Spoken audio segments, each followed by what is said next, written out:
वर्तमान අස්කිරි විහාරෙහි ආරම්භයේ ලෙස සැලකෙන අස්කිරි පව්ව පොදුබිම සඳහා පිවිසුම් මාර්ගය ඔස්සේ අපි බලාපොරොත්තු වෙනවා දැනට ඉදිවෙමින් පවතින ශ්‍රී සම්බුද්ධ ප්‍රතිමා වහන්සේ මේ ප්‍රධාන පිවිසුම් මාර්ගයට ඉදිරියෙන් බොහෝ දැසිදස්සන්ගේ පාද ස්පර්ශයට පාත්‍ර වන මේ පොදබිම තව නොබෝ දිනකින් ශ්‍රී සම්බුද්ධ ප්‍රතිමා වහන්සේගේ වැඩ කටයුතු ආරම්භ කිරීම සඳහා නියමිතව තිබෙනවා.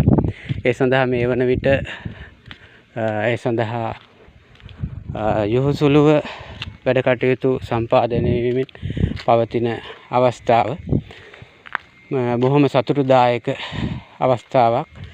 මේ පිවිසුම් මාර්ගයේ ආරණ්‍ය සේනාසනයට පිවිසෙන අවස්ථාවේම අපේ භාග්‍යවතුන් වහන්සේගේ උතුම් වූ ප්‍රතිමා වහන්සේ අපි සියලු දෙනාටම දර්ශනය වෙනවා. එය අපි සියලු දෙනාටම බුද්ධාලම්බන ප්‍රීතිය ඇතිවන අවස්ථාවක් වෙනවා.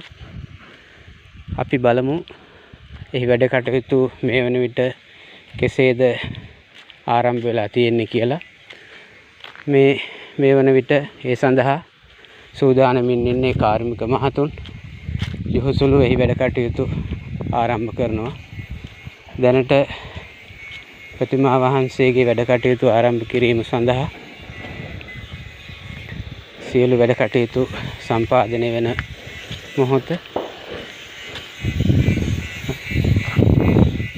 ප්‍රතිමා වහන්සේ ආරම්භ කිරීම වැඩ කටයුතු ආරම්භ කිරීම සඳහා දැනට කොහොමද ඒ සූදානම් වෙන්නේ කියලා අපි බලමු. මේ විදිහට දැනට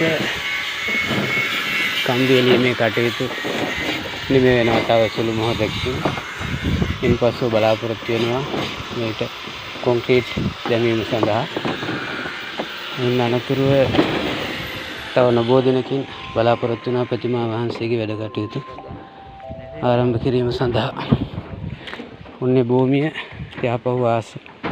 යාපහුව රාජධානියට මායම ඇති මෙම පුණ්‍ය භූමිය එහි ප්‍රතිමා වහන්සේ නෙළීමේ කටයුතු ආරම්භ වූ